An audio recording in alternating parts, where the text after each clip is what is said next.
This episode is proudly supported by East Coast Beverages. So my name's Samuel James Lentini. Really what's special about East Coast Beverages and about what we do is that we are vertically integrated. We grow, we squeeze, we bottle, we blend everything here on site.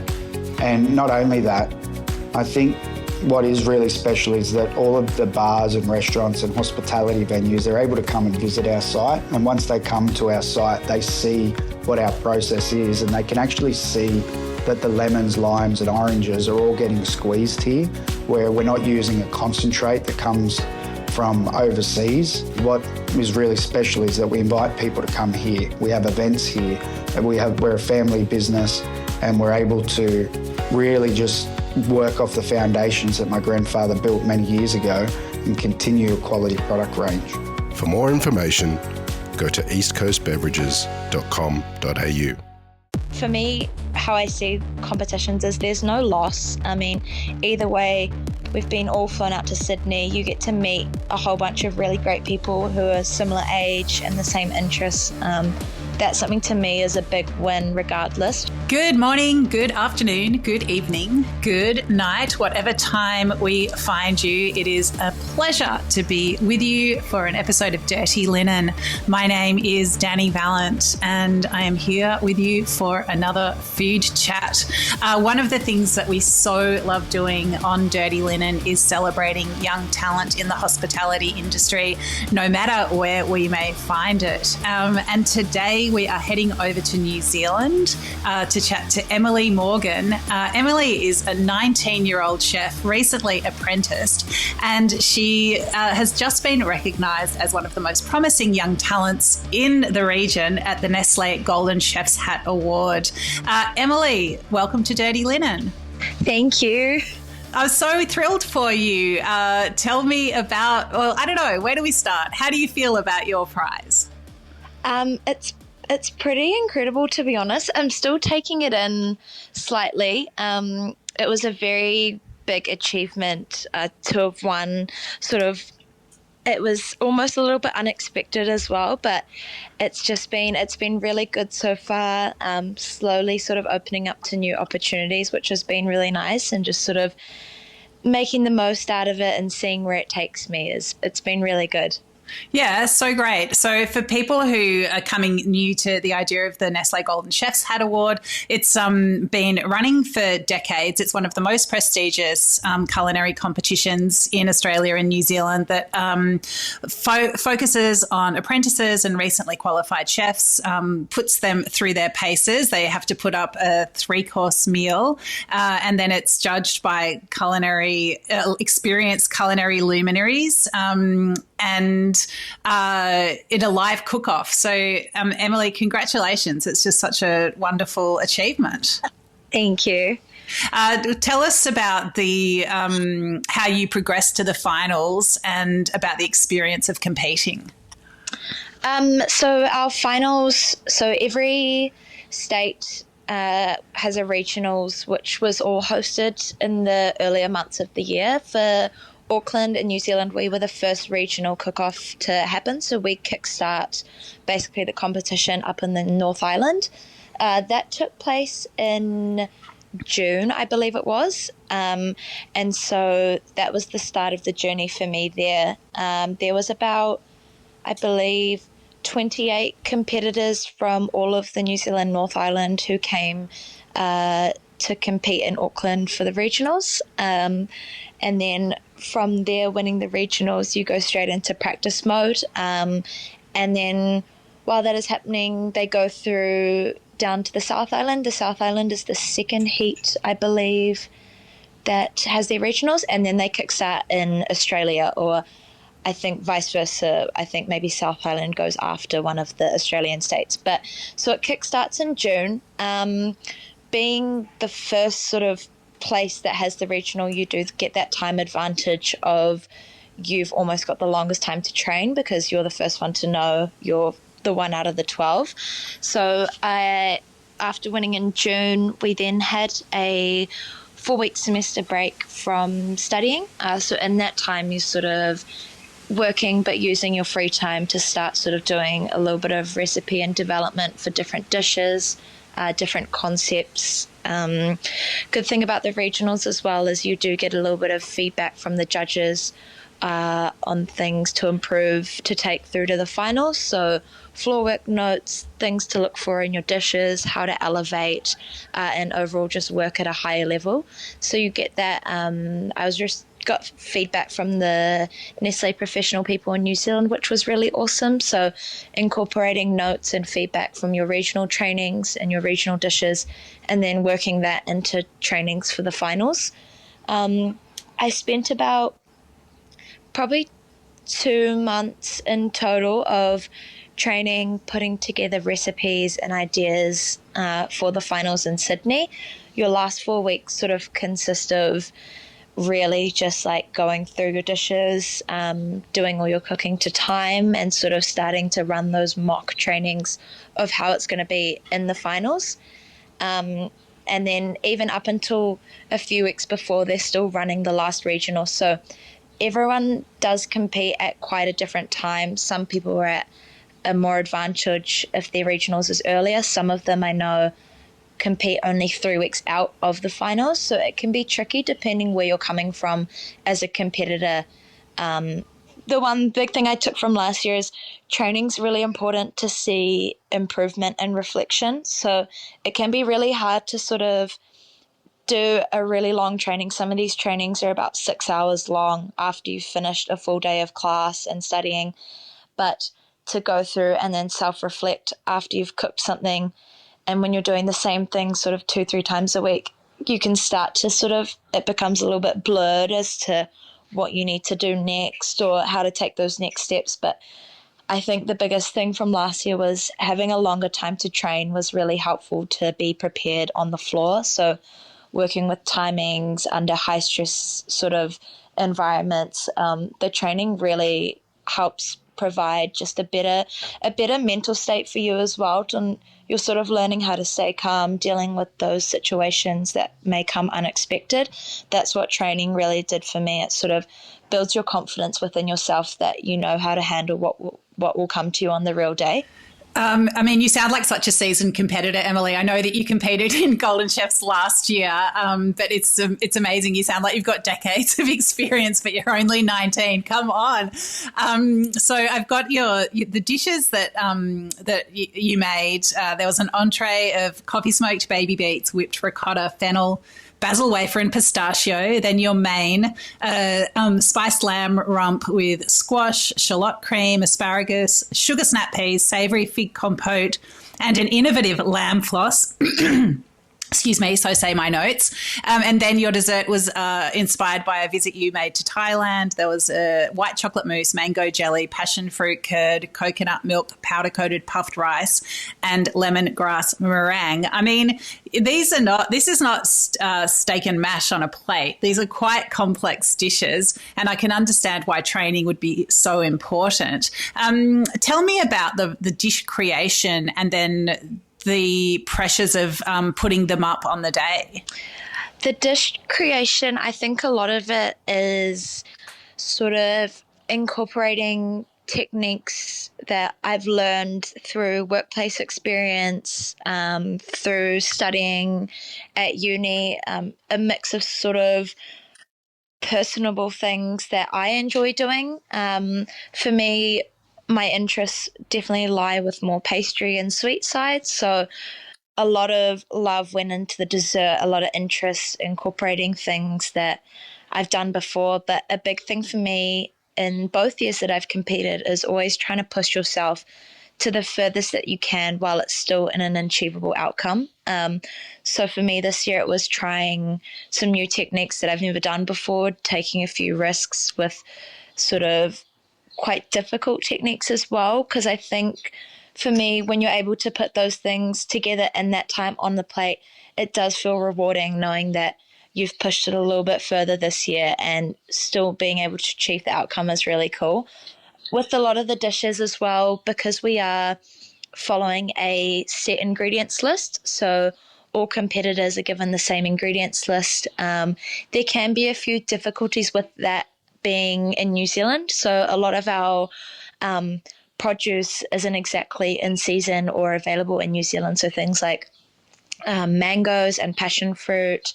Asparagus was quite difficult to get in. We couldn't get that in until the last 2 weeks of training. So things like that can be a little bit of a hiccup when you're going through the process, but it's just sort of making it work with what you have.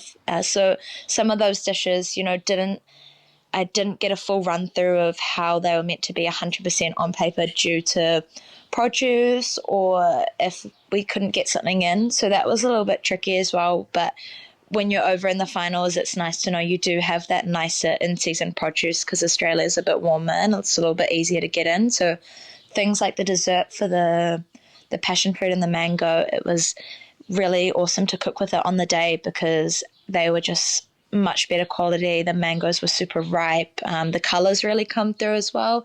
So the colour elements, especially in the entree and the dessert, those really came through on the day, having that really awesome produce. But I think as well, a lot of the dish inspiration comes from sort of what you see online. Social media has a really big influence to sort of seeing different ideas. I follow a lot of people from all over the world, so going through their content, seeing things of what they have.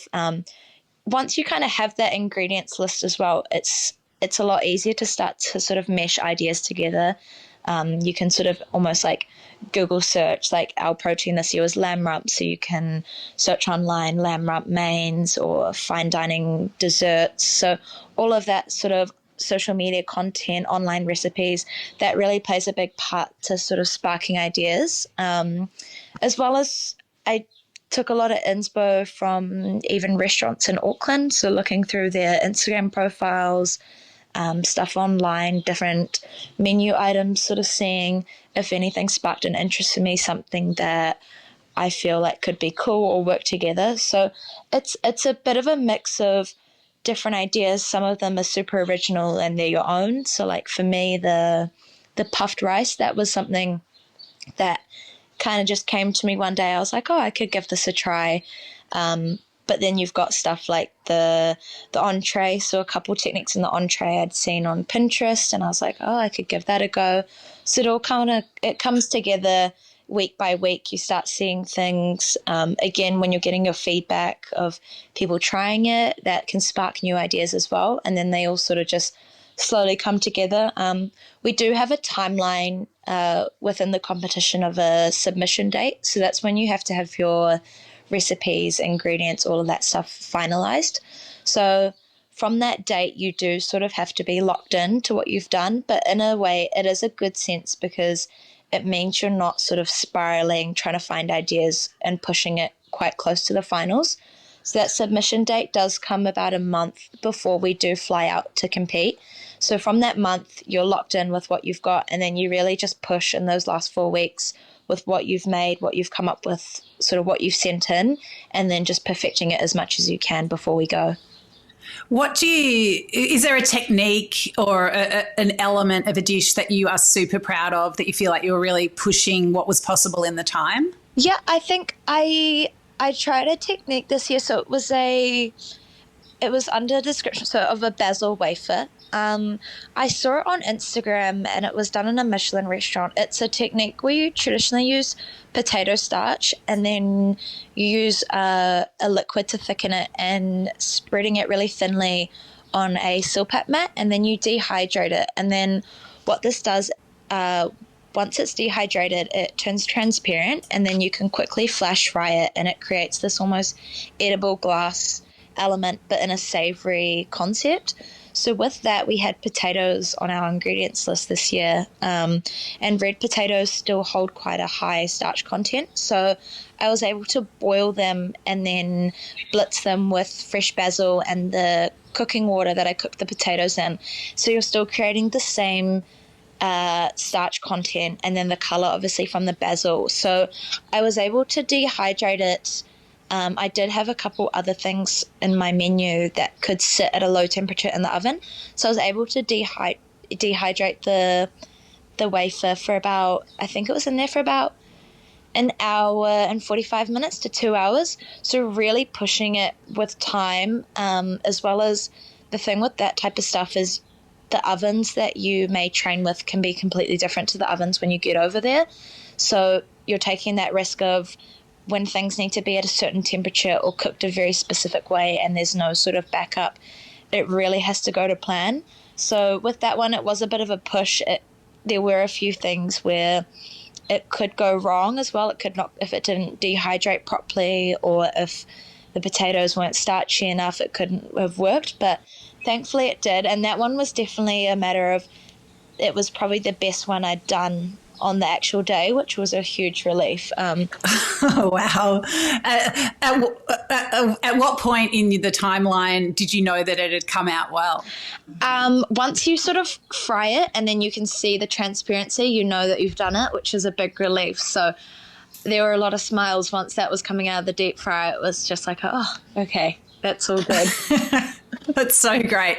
And with your entree, main and dessert, do you put them up at the same time or is it progressive? It's progressive. So there's a 20-minute gap between each course.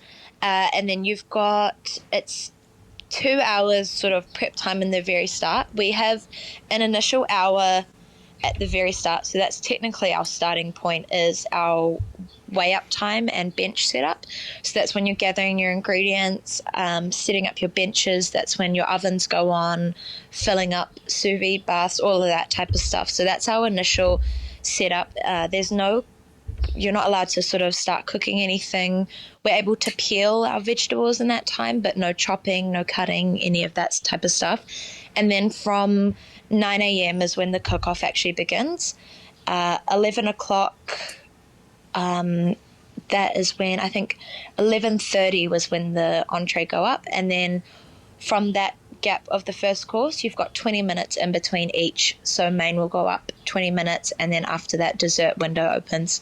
So it's progressive. It's a really nice way to cook as well, because it does give you a little bit of sort of leeway in between each course to finalize anything you need to prep, especially in the main when you've got a lot of things that are all going on hot. You've got a decent amount of time to start to get everything ready, start searing off your proteins, reheating any purees and that type of stuff. And there was 12 of you cooking. Like, do you look around at what other people are doing, or are you just really locked in on your own bench? So there's 6 of us at a time. So there was 2 heats over the 2 days, so 6 per heat. With the layout of the kitchen, you can't exactly see much of what anyone else is doing, nor do you really have time. I mean, all of us sort of, you check around every half an hour almost just to make sure everyone's doing okay. If anyone needs any support or something's going terribly wrong, we're always putting that time in the back of our minds to look after our teammates as well, even though it is a single competition, still making sure everyone's okay, or if someone needed to borrow something super quick like a lighter or a piece of equipment. So we're aware of sort of each other's surroundings, but definitely you're focused on yourself. You're not really paying too much attention, at least for myself, trying not to focus on what other people are doing, and really lock in. Same with sort of having people in the crowd. You know, you look up a couple times, but the time that you're in there, you're just so focused on your cooking that it's almost you don't have time for much else. And what was your mindset like? Is it a roller coaster of emotions? Like, how did you feel during the course of the cooking? The first hour is the most stressful. So in that, just the weighing up and setting up, it's the most, from last year's experience, to me, it's the most crucial part of the setup, because it really sort of determines how you're going to go for the rest of it. When you're going in, and if you know that you're all set up in that first hour, it sort of, the stress starts to go away, and then you kind of just go into like autopilot. You know what you got to do, and you start cooking. But in that first hour, if things don't exactly go to plan, it can be really tricky to bounce back and sort of stay calm, rework your timings and everything of how you're going to go. But I think for all of us, we were all managed to get everything done in our first hour of how it was all meant to go. But as you sort of go along and you start to put each course up after the other, you know, it's sort of, the stress goes away and it starts to feel a little bit more fun, especially in that last sort of half an hour. You're kind of, it's a little bit breezy. I mean, as long as everything's gone to plan. This year it was definitely that last half an hour it was more fun. It was quite sort of cruisy. Finish the dessert, make sure it like looks really beautiful and it all tastes well, and then as soon as you're done, it's just like you go and give everyone a hug and everyone's super happy that it's done by the end. I love it. And were you thinking, oh, I think I might win this, or was it really about being there? I love your words about the camaraderie between yourself and the other contestants. That just seems really lovely, and how you'd hope it would be. But yeah, were you just did you have your eye on the prize? Yeah, I think everyone's there for the same reason. We're all wanting to win. For me, it was more, I think, sort of expecting to lose in a way. I think it was good to prepare to if you don't win. For me, how I see competitions is there's no loss. I mean, either way, we've been all flown out to Sydney. You get to meet a whole bunch of really great people who are similar age and the same interests. That's something to me is a big win regardless, just meeting other young chefs in hospitality, as well as sort of all the other things that come with it. We get so many experiences through the 4 days rather than just the cooking. So for me, there was no loss initially. I mean, everyone wants to win, but it's sort of just preparing yourself for every possible outcome. I think the biggest thing that I focused on this year was just focusing on myself and what I can control in my own environment. You can't control how the other 11 chefs are going to cook. So really trying to avoid comparisons is a really helpful thing that I did this year, not sort of focused on, oh, this person did better than me, they're going to win, or that type of feedback, because you never really know how well someone's done, because it's 50% of it is taste and none of us are tasting each other's food. So when it comes down to sort of like who we think's going to win, or if you think yourself is going to win, none of us actually really, no one 100% knows, because it's all really with those judges who've tasted it, because that's such a high percentage of the marks. I mean, a lot of them, like if the dishes look really visually appealing, some of those ones are the ones that may not even taste the best. So it's really up in the air in regards to sort of how you all feel, or like, after everyone cooks, everyone's like, oh, who do you think's got it? But you never really know. It could be so different to what you think. I think for me this year as well, it was more sort of focusing on going over there and cooking 3 dishes that I could walk away and say that I'm really proud of. That was sort of more of an important thing to me, was being able to know that I did my best. And if I was able to do that, then I would come away satisfied. And so that was a big thing for me while training as well, was not focusing on winning, but just focusing on putting up the best version of my food and projecting myself through my food and making sure that was to a really high standard. Well, setting aside the fact that you did win, do you feel like you put up the best plates of food that you could, and were you happy with it all on its own terms? Yeah, I think I was happy with majority of it. I mean, there's always going to be things that don't go 100% to plan, but for the most part, I think I was really happy with how I competed this year. I feel like I presented a lot better this year. I was focused on staying calm, just sort of having that nice, easygoing floor work. So I think I was happy of how I did, and I think it was the best of what I could do, and I was really happy with it by the end. Well, congratulations. You not only won the main award, but you also won the most creative use of a Nestle product, and you got the best dessert dish. So your total prizes were 15,700 Australian. That's pretty amazing. Like, do you have that money pointed in a particular direction? It's definitely just going to be put aside for traveling, I think, for next year. I mean, and then obviously I've got the 2-week trip to Singapore and Thailand, which is going to be absolutely amazing. So probably put aside a good amount of money for that, so I can go do some fun things overseas, maybe a couple of dining experiences, hopefully. So that's mostly the plan for it now. So, I mean, why do you, maybe this is a silly question because we've just talked about the great outcomes, but what is it that's made you put so much into competitions? I think on the first competition when I first competed last year, you always kind of just do it for fun, I think. I mean, like I said, there's nothing really to lose in doing them. I think it's a good experience either way, whatever outcome you do get. For me, I just enjoy. I think I find it quite fun. I find it's fun, the little challenges that you can do for yourself.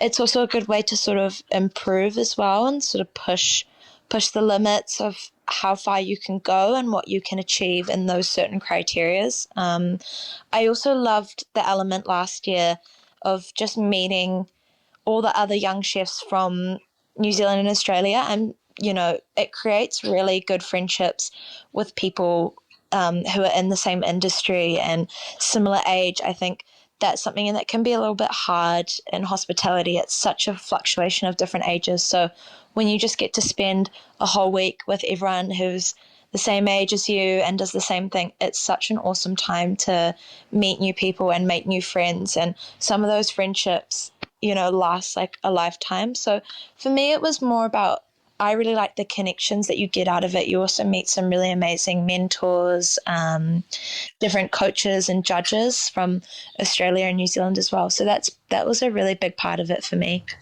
And Emily, what is it that got you into hospitality in the first place?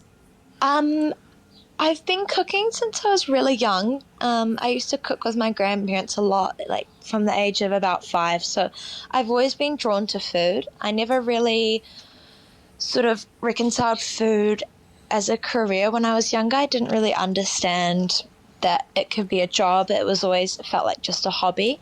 I finished high school a year before I was meant to, and I went straight into culinary school. And then from there, I guess I sort of started to take it seriously. I kind of realized this was something I was quite good at. I've been doing front of house in hospitality since I was about 15. So I was just doing it as a waitress, but I always found myself sort of being drawn to look at the kitchen or how the kitchen runs and asking the chefs if I could help plate something. But just being so young, I never really thought it would be my sort of job. And it was, that was just sort of my first job as a waitress. You don't really think much of it. And then sort of once I started culinary school and I started to find myself really engaged and excited, and I thought, this is something that I definitely want to do, and I want to do it to the best that I can. So probably from then, I started culinary school when I was 17. And since then, I've just sort of really loved doing cooking, the hospo side of it. I really enjoyed it. So great. And I mean, hospitality is not an easy industry. Like, what do you see as some of the, I suppose, things that you want to look out for, perhaps steer away from or steer towards? I think for me, I've been in hospo for about 4 years now. You just see such a different mix of just different restaurants. They can be total opposites or exactly the same in just regards to so many different elements. For me, a big thing is definitely prioritizing that work-life balance. The hours are not easy, and it's like for me, I've always found it, going into hospitality, you're expected to do these long hours and you have to do it. But I find that sometimes that's not always the case. It's really important to make sure you're being fair to yourself and having time off when needed, when you're sick, looking after your body and to not feel guilty. Another big thing for me is making sure the workplace is balanced. It's really nice to work with both boys and girls. I've worked in quite a few just male-dominated kitchens, and it's super stereotypical, but sometimes it can be harder to connect with people who you don't have really anything in common with. So I've always found myself really enjoying workplaces where you've got people who a couple are similar age or some, just a different mix of people is really awesome to work with. You've got people from different countries, people who have experienced different things. So it's a really great way to learn from places that have that mix of people. And I guess it's just trying to find a really healthy and fair workplace. I think we're sort of in the generation now where those old school stereotypes are slowly starting to be sort of finishing up their time. It's slowly starting to move into the younger generation of running kitchens and people who are really wanting to push for like positive kitchen practices, and especially like mental health and work-life balance. So a lot of those things are really important to me and I value as a chef. Of course, still putting in hard work and 100% effort, but making sure that you're still prioritizing yourself and not sort of feeling guilty or obliged to have your whole life revolve around work, basically. Do you feel that it's your job, or do you feel confident in speaking up on those things, or is it more about finding leaders in a workplace that you feel have those values already? Absolutely. I think for me personally, I've only ever had one job where I felt I could be completely transparent with the people above me and able to go to them directly for confrontation. But that was something, that was a workplace that I truly respect. The owner and the executive chef were really awesome at putting their foot down with making sure the staff were able to come to them about being honest, any workplace issues, full transparency. So it is definitely being able to find those leaders in workplaces who are able to reflect that onto their other staff and make them feel comfortable to do the same. I think it's about as well just working for people who have, you know, that voice, who can speak up, because some places I've worked where there was no confrontation at all, and that can always lead to gossip, I've found. So gossip can be a really toxic thing in the workplace, especially when nothing ever gets resolved. So it's definitely a big thing of having leadership and people who know how to deal with problems really well, problem solving within that's like outside of work, inside of work. But just, I think for me, a big thing is like being able to feel comfortable enough to speak to someone of higher power, whoever that may be, like a head chef or an owner, being able to go to them with full transparency and honesty. That creates a really good relationship in the workplace of knowing that people take your feelings or problems into consideration, and you can work together as a whole team to create effective plans, if that makes sense. Yeah, I mean, it makes so much sense, and I think like the maturity and the way you're articulating all these things is so instructive. I feel like so many older people in hospitality will be listening to you and feeling positive about the future, that there are people such as yourself, Emily, who are coming through and have thought about all this stuff at such a young age and sort of know what you want and what you don't want, know what's right and what isn't right. I think it's, really, really incredible and very impressive. You mentioned earlier about, the diversity of a workplace, and I think you must encounter people, perhaps around your own age or even a bit older. Maybe they come from a language where English is a background where English isn't their first language, or they're in New Zealand on a visa. They perhaps have a little bit of an insecure work situation. Do you feel like some people, I suppose, are at a disadvantage in the workplace? Yeah, absolutely. I think there's many disadvantages for people across the workplace. People who come from different countries, that can be extremely difficult.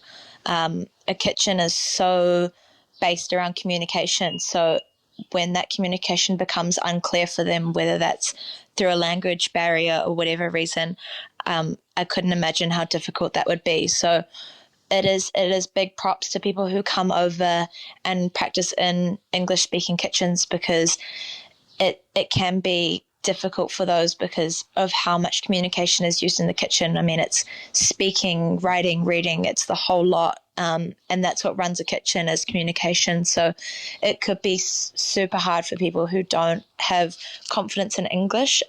Vice versa, for someone like myself to go over to a foreign kitchen and not understand their language would 100% be a difficulty. But I think it's also you can take it on a positive side. It would be a really good way to pick up a language because it's being used so much. So to go and work somewhere maybe where they're French speaking, Spanish, it could be, that's an awesome way to look at it, of learning a language fast as well, because you're so surrounded by it in different ways of speaking it, writing it out, reading it as, so I think there's two sides to that, as there is with everything, but it's definitely a difficulty. But as much as it could be hard, it could be a really good experience to learn something new. Yeah, I love that attitude. So Emily, what do you see in the future? I think for myself, it's really just about hopefully being able to travel and see the world through food. Being in such a small country in New Zealand, our sort of culinary styles, it's quite limited. New Zealand food scene can be quite influenced just from what we're doing in New Zealand as a whole. So some things in New Zealand, when it's just so small, everything can sort of start to feel the same, or there isn't as much sort of newness and exciting things coming into our hospo scenes as it is like somewhere even just like Australia.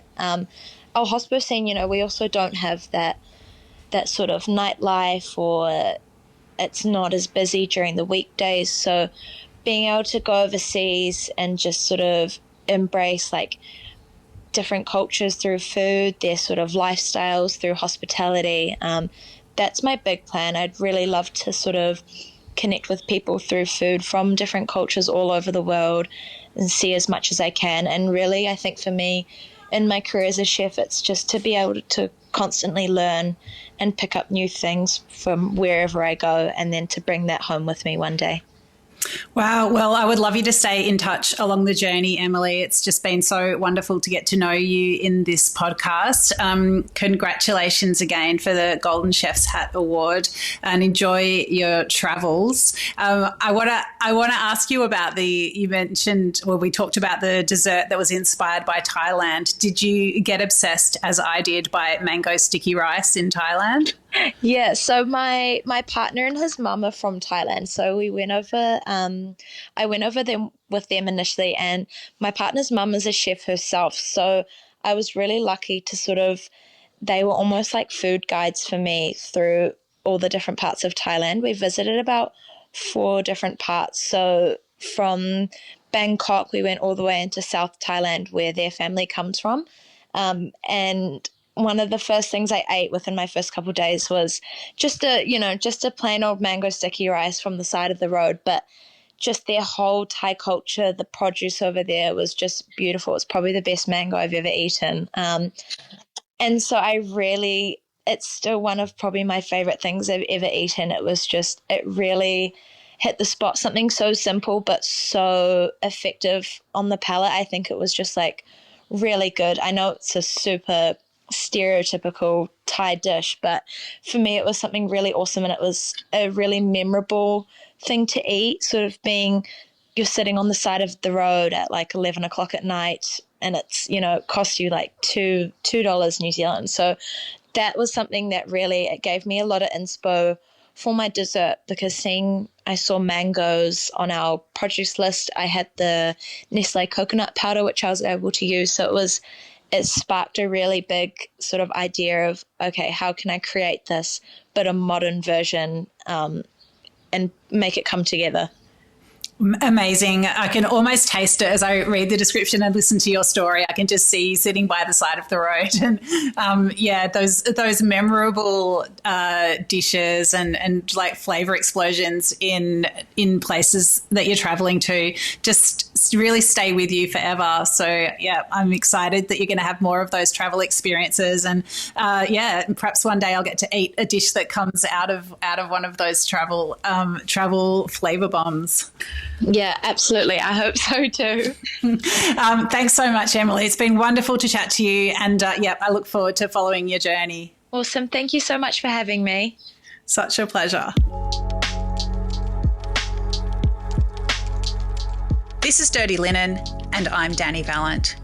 We air the issues that the hospitality industry finds hard to talk about, hearing from different people with unique perspectives. We want to hear from you as well. If you have something that needs to be said about a topic, get in touch so we can include your perspective.